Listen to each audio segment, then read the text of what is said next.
अफगान हुकूमत का बड़ा इकदाम, कर दिया भारत में अपना सिफारत खाना बंद करने का ऐलान। तफसीलात के मुताबिक अफगानिस्तान ने भारत को अदम ताउन के बाइस नई दिल्ली में वाक़ अफगान सिफारत खाने को बंद करने का ऐलान कर दिया। अफगान सिफारत खाने की जानिब से भारतीय वजारत दाखिला को खत लिखा गया, जिसमें सिफारत खाना बंद करने के फैसले से मुतल्ला किया गया। सोशल मीडिया पर भारत में अफगानिस्तान के सिफारत खाने की जानिब से जारी बयान में 1 अक्टूबर से नई दिल्ली में सिफारत खाने की तमाम सरगर्मियाँ बंद करने पर अफसोस और मायूसी का इजहार भी किया गया।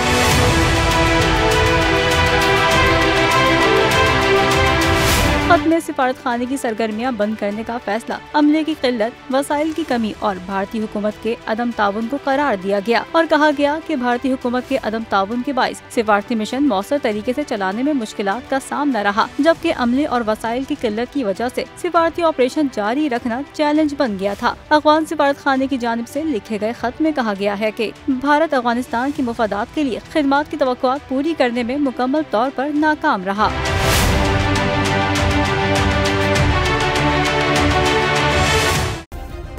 सब्सक्राइब करें और बेल दबाएं ताकि कोई खबर रह न जाए।